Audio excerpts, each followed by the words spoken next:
Before we jump in today, a quick note. This episode is a rerun. It was originally published on New Year's Eve of 2024, so that's almost exactly a year ago, when our resolution lists were still fresh, we felt hopeful, and I decided to bring it back because this moment is kind of the same every year. Another year turns over, another quiet promise that we make to ourselves about how we're going to show up, especially to our kids, and then, slowly, life pulls us back towards what's familiar. This episode is about why that happens, why change is so hard, even when we want it so badly.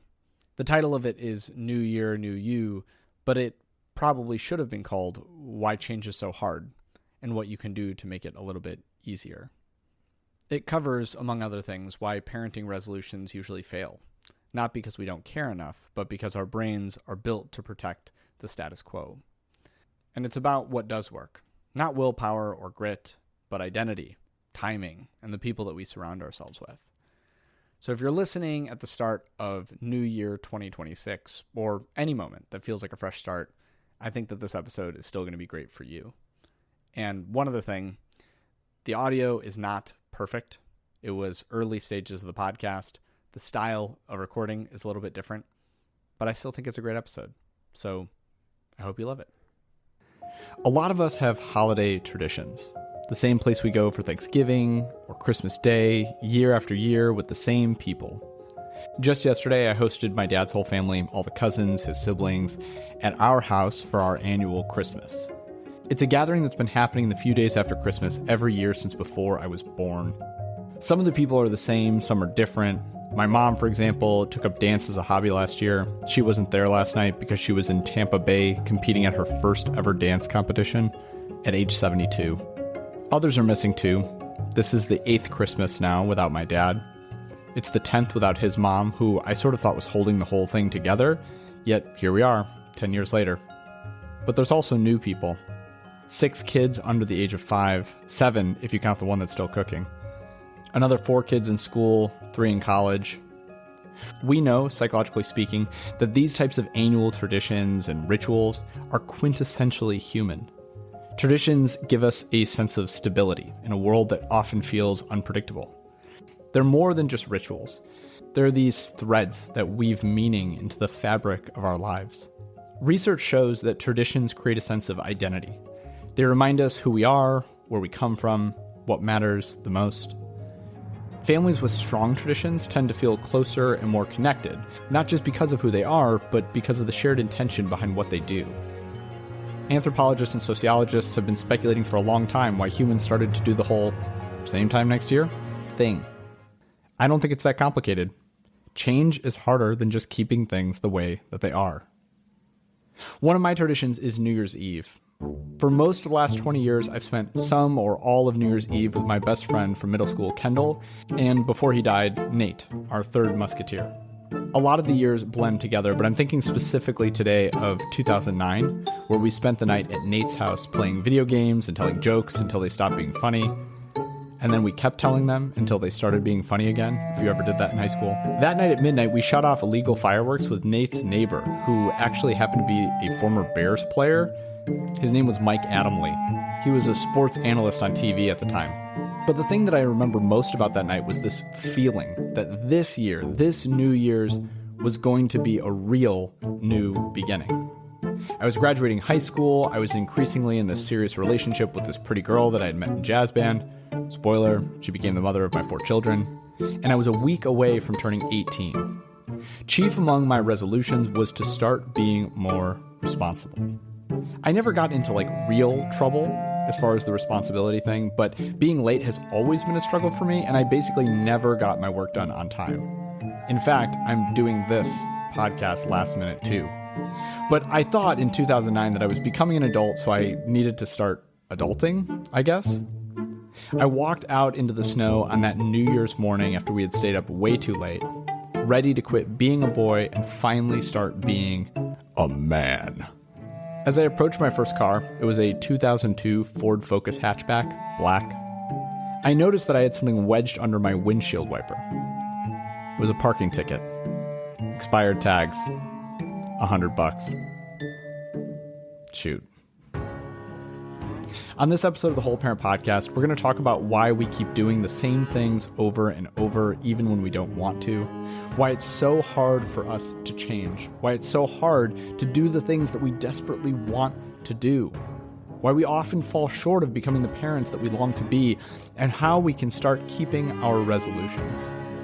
If you want to actually make 2025 different, keep listening.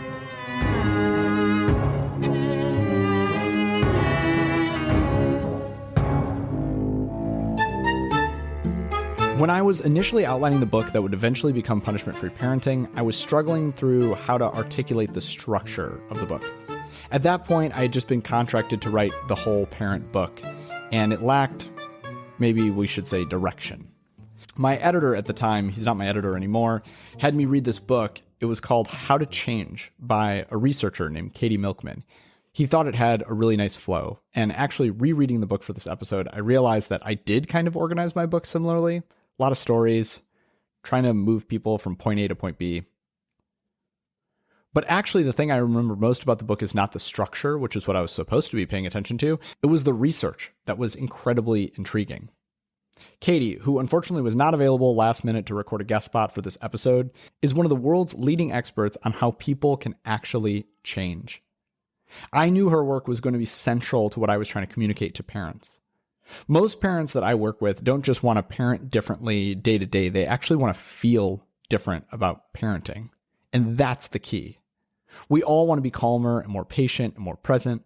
But the truth is, it's even harder to make that happen than to just change our actions. One of the reasons that it's so hard to change is that our brains are built for routines.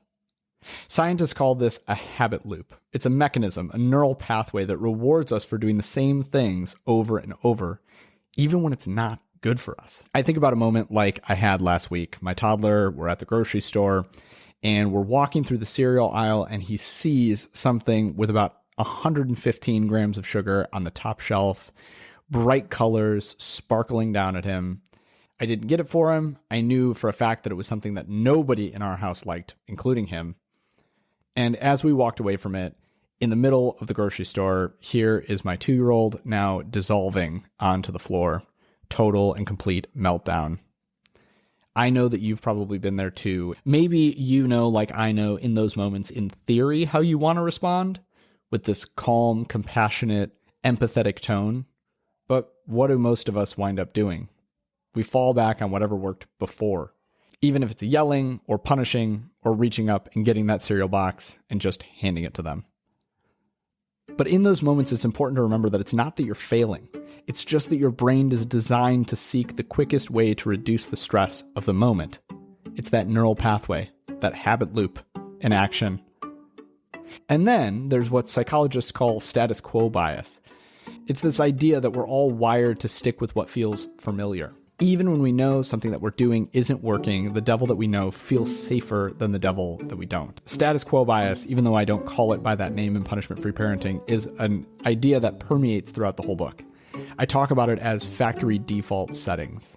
We all have them. There are ingrained responses that show up when we're tired or stressed or overwhelmed, and especially around the holidays when we're surrounded by our own families. The goal isn't to blame yourself when your factory default parenting takes over. It's to learn how to rewrite your factory defaults so that your go-to reactions align with the way that you want to parent rather than the way that you've been parenting. But here's the thing. It's not a willpower problem. Willpower alone isn't enough. Studies show that most of us think that we can just white-knuckle change. We can just muscle through if we try hard enough. But as Katie Milkman points out in How to Change, many of us tend to overestimate our willpower as our actual path to change. It's not really about trying harder, it's about trying smarter. But here's the good news. If we actually implement targeted strategies, change not only is possible, it's likely. And if you're listening to this episode on New Year's Eve, the best news of all is that there may be no better time to start than tomorrow.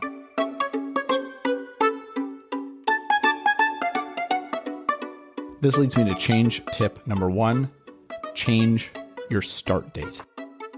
One of the interesting things that change researchers found when they started looking at how we actually change effectively is what Katie Milkman calls the fresh start effect. It's this idea that certain moments in time, like New Year's or a birthday or when you start a new job or your first day of school, feel like natural opportunities to start over. She actually highlights in the book that really any Monday is a fresh start effect, but not nearly as impactful as those big milestone fresh starts like New Year's.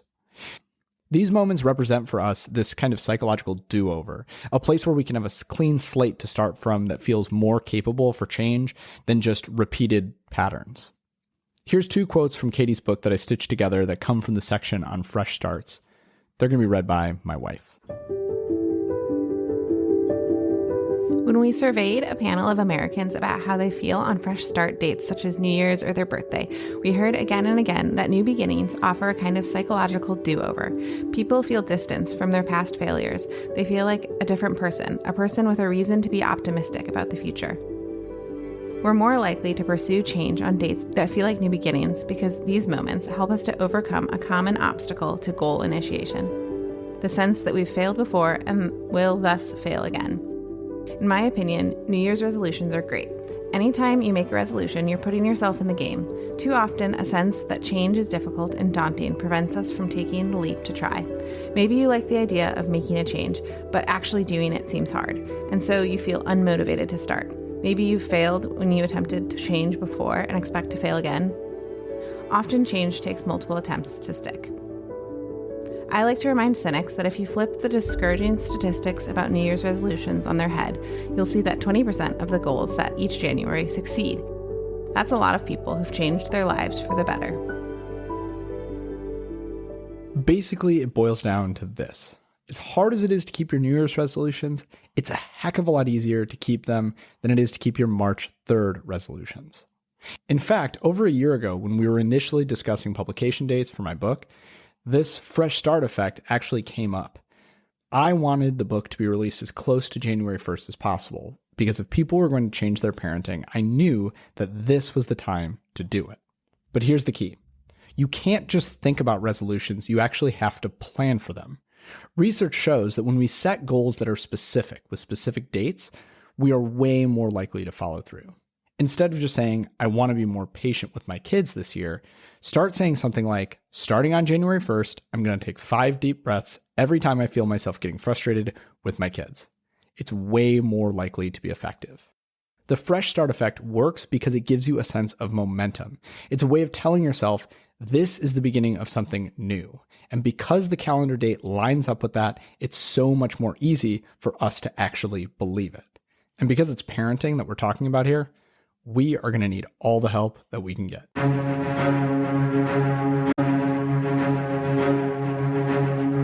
Tip 2, change your self-talk.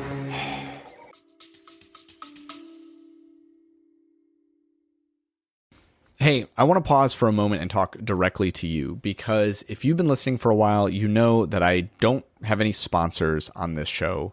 I have done very few ads. I take the ones that I get. But the truth is, this podcast actually costs me money to produce. It takes time. It takes me getting childcare. It takes equipment. And it's something that I do genuinely because I believe in helping parents feel less alone and more supported. It's like social media videos that I make. I don't make money off of those. I don't make money off of my email list. And so if this podcast or any of those other things has helped you have that moment of like, oh my gosh, I'm not failing, my kid's not broken, I can actually do this, and have that confidence to parent consistently with brain-based techniques or evidence-based strategies, I want to gently ask you to consider supporting the show on Substack. It's completely voluntary. There's no paywall. There's no real exclusive content that you're missing out on. It's just a way to go in and make the podcast sustainable. Think of it like tossing a few dollars in a hat for work that matters to you, for conversations that you want to keep alive in the world. If you're the type of person who puts $1 or $2 in a tip jar of a barista that you really like, if you're the type of person who throws $5 in the case of somebody busking that's playing music in the subway, this is that. Except you're doing it online on Substack for a podcast that I try and put out basically 5 days a week, which is a huge undertaking. Every single one of you who chooses to contribute actually makes it possible for me to keep doing this work week after week, episode after episode. So if that's something you want to do, the link is in the show notes. Again, it's on Substack. And truly, I want to thank you just for giving me the time and attention to even consider this. It is the reason that I am able to keep doing this. All of the money that goes into the podcast basically just gets put back into producing the podcast. I do this because I love it and I want to get back to doing that. And so that's the end of my little pitch. Please, please, please consider it. I love doing this work. I love making these episodes, and I want to get back to doing that right now. Always with you, it cannot be done. All right, I'll give it a try. No, try not. Do or do not. There is no try. One of the most powerful lessons from Katie Milkman's book, How to Change, is this. True lasting change begins with how you define yourself. It's not about what you're trying to do. It's not really even about what you do. It's about who you are. Katie shares research showing that people are more successful at sticking to goals when they anchor their actions in their identity. For example, if your resolution is the most common resolution, admittedly, it's my resolution almost every single year that you're going to try to get into better shape. The difference between saying, I'm trying to work out more versus I am a person who works out might seem subtle, but actually, psychologically, it's a total game changer. When you say that you're trying to work out more, working out becomes a temporary struggle. When you say that you are a person who works out, it becomes part of your identity, to the core. In the world of parenting, you're not trying to be a punishment-free or respectful or conscious or gentle or whatever you want to call it parent. You have to believe that you are one. As Yoda says, do or do not. There is no try. When we make our resolutions as parents, we often focus too much on the what. I'm going to stop yelling, or I'm going to spend more time with my kids. But those are actions, they're behaviors. What if, instead of resolving to do something, we resolve to be something? I'm the kind of parent who stays calm, even when things are chaotic. I am the kind of parent who listens to my kids before I respond. I am a parent who gets curious before I get furious. When we frame our goals around identity, something powerful happens. Every choice becomes an opportunity to affirm our identity. If your goal is to be a calm parent rather than just to respond calmly, and you manage to take 3 deep breaths instead of snapping at your child, it becomes a win to your core, not just a temporary, tiny victory. It's evidence that you are that kind of parent, the kind of parent that you want to be. Here's a practical way to start if you're looking to set this type of resolution for 2025. Pause the episode right now and write down the kind of parent that you want to be. Not the actions that you want to take in parenting, but specifically the kind of parent that you want to be. Literally, take out a piece of paper, open your notes app on your phone, whatever, and write down these words. I am the kind of parent who, and then fill in the blank. If you're looking for the resolution that I'm using this year, it's I am a punishment-free parent. That might seem obvious coming from the guy who wrote the book called Punishment-Free Parenting, but honestly, I struggle. I am not perfect every single day, not by any stretch of the imagination, but by identifying myself with the idea of being punishment-free, rather than just trying not to punish my kids, I have had immense strides.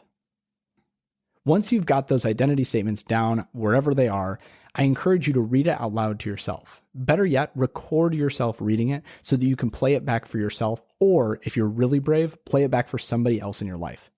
Once you can hear that on loop for yourself, you can start looking for those small moments in your life with your kids, that grocery store moment that I described earlier, where you can actually live into that new identity. Remember, this is not about getting it perfect every time. It's not even about trying to do the right thing. It's about who you long to be as a parent, and then actually believing that you can be that person. And then every single choice that you make that affirms that identity helps you to rewrite the story that you're telling yourself. It starts to work with those factory default settings, creating a better version of yourself, better neural pathways, more in line with your values as a parent, for your kids to look up to, and for you to be.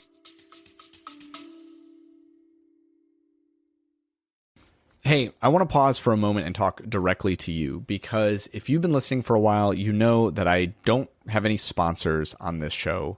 I have done very few ads. I take the ones that I get. But the truth is, this podcast actually costs me money to produce.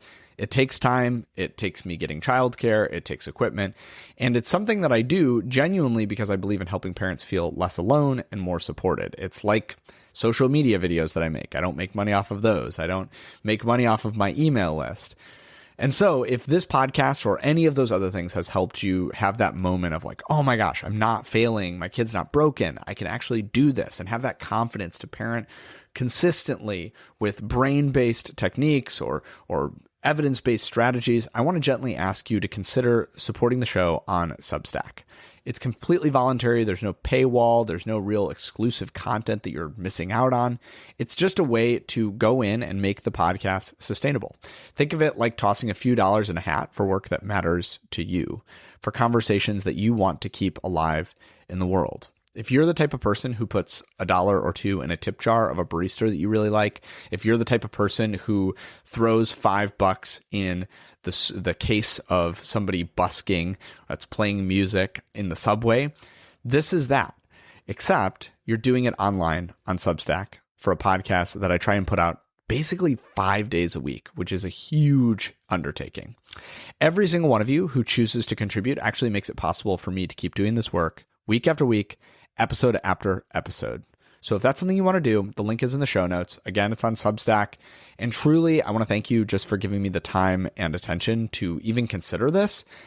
It is the reason that I am able to keep doing this. All of the money that goes in to the podcast basically just gets put back into producing the podcast. I do this because I love it and I want to get back to doing that. And so that's the end of my little pitch. Please, please, please consider it. I love doing this work. I love making these episodes, and I want to get back to doing that right now. Proud of. Tip 3, change who you're around. To be honest, my favorite part of Katie's book was the chapter called Conformity. In it, she tells the story of these identical twins who decide to go to the Air Force Academy in Colorado Springs. And immediately upon arriving at the Air Force Academy, they are separated into different squadrons. I didn't know this about the Air Force Academy, even though I've had family members who have actually gone and graduated from the Air Force Academy. But apparently all the freshmen are separated into squadrons of about 30. And then those squadrons are like the only people that you spend your time with for the entire first semester, maybe even the first year. And so these identical twins are split up and they're not in the same squadron. But back in high school, there was one who is clearly better at academics than the other. The one that's better winds up with a squadron that's not as, let's say, polished. They're just not that academically inclined. They're not as rigorous. They don't study as much. And the one who struggled more winds up in this very rigorous group of 30 cadets who are just like absolutely killing it, getting straight A's, all of them. And I think how the story goes is that when they come back for like Thanksgiving break, or maybe it's Christmas, the one who is less academically inclined announces to the whole group that his commanding officer wants him to be like a physics major or something, some high level thing that you're just blown away that he would be the type of person who would do this. And his twin, who has been kind of struggling up to this point, is just like, what the heck? And eventually his twin goes on to like research this and actually study how his less academically inclined identical twin was able to outperform him in their first year of college. And the evidence basically comes down to the fact that one was surrounded by people who he was emulating. This really isn't news to us. We know that psychologically this happens, but to see it in such a very clear way is helpful. I've heard it said in a bunch of different ways. One is that you are the average of the 5 people that you spend the most time with. I think that quote is supposed to be attributed to somebody famous, but it actually isn't them. And then David McLeland is this 20th century psychologist. He was attributed saying something to the effect of, and again, I don't actually have a citation for this. I don't know if he ever said this, or this is just something that everybody says that he said, but 95% of our success or failure is influenced by the people that we associate with the most. So that's a pretty bold claim. But if you think about it, almost everything that we do is shaped by the company that we keep. If you want to make lasting changes, you have to look at who you're actually spending time with. Are they helping you become the parent that you aspire to be, or are they unintentionally reinforcing the habits that you're trying to leave behind? Are you spending a lot of time with people who are triggering your factory default parenting settings, or are you spending time with people who you want to emulate? Along with leveraging the fresh start effect and truly becoming identified with the type of parent that you want to be, I think this is the most essential piece. In isolation, it's almost impossible to change, but when you're surrounded by a community, it's almost impossible not to. That's why I wanted to end this episode a little differently, hearing from members of our community, the whole parent community, about their New Year's resolutions. My 2025 parenting resolution is to listen before I respond and to handle each of my children as individuals and not just like clump them together or have expectations on them that are unrealistic. My New Year's resolution is to look after myself better so I can look after my son even better. My parenting resolution for 2025 is to have kindness and gentleness govern my parenting to the point where my kids start to mirror it. Because I find when I'm like harsh or like just like a bit snappy with my kids, they start to mirror that. And so I just want to start turning that on its head. My resolution is to focus more on the good instead of on the bad. I think my New Year's resolution is get to know myself better, find more strategies and just things that help me regulate myself so I can be the loving, calm mom that I want to be. My New Year's resolution is to quit losing my cool on the small things with my son. My resolution for the new year would be to get curious, not furious first. When he's having a big emotion, to take a breath and understand why he's having this emotion and react accordingly instead of getting angry or frustrated with him. My New Year's resolution in parenting is to get better at stopping myself before really getting angry or upset with my kids when they do silly things. My New Year's resolution is to be a better grandparent than I was a parent. Be more patient, be kinder, be more curious. Thank you to all those who sent resolutions in to be featured on this episode: Jana, William, Victoria, Rebecca, Sveriana, Joy, Marielle, and Nina. I had you do these for two reasons. First off, so that all of those listening to the podcast can hear that you're part of a community that do things differently. Second, for those of you who took the plunge and actually sent in these resolutions, research from the American Society of Training and Development says that now that someone else knows about it, you're about 3 times more likely to succeed. Congrats. Which brings me to one final point. If you're listening right now and you want to 3x your parenting resolution success, feel free to shoot me an email and let me know what your resolutions are. The email for the Whole Parent Podcast is podcast@wholeparentacademy.com. Thank you to my wife, Jess, for reading the section of Katie's book for us. And a special thank you also, of course, to Katie Milkman for writing a book that has helped me and so many others change. If you want another book that will help you achieve any of the resolutions that we heard about from our community, help you to become the parent that you aspire to be, go ahead and pre-order my book, coming out in less than a month, Punishment-Free Parenting, the brain-based way to raise kids without raising your voice. Thank you for listening to the Whole Parent Podcast. Happy New Year, and I hope this episode helps you to become part of the 20% of people who actually keep their resolutions in 2025. See you next year.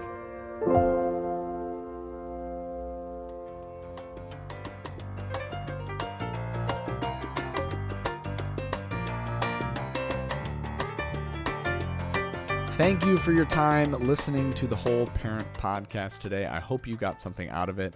I have a couple quick favors to ask of you as we end the episode. The first one is to jump over on whatever podcast platform that you are listening to right now and rate this show 5 stars. You'll notice there are a lot of 5-star ratings on this show, whether that's on Spotify or Apple Music or Apple Podcasts.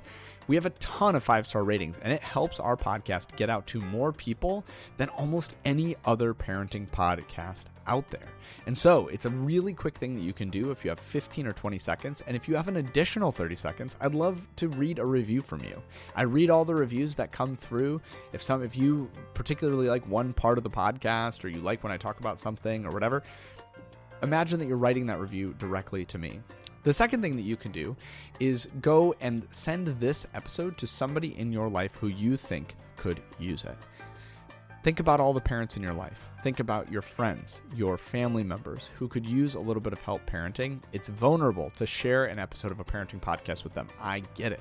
But imagine how much better your life is as a result of listening to this podcast, of following me on social media, of getting the emails that I send out.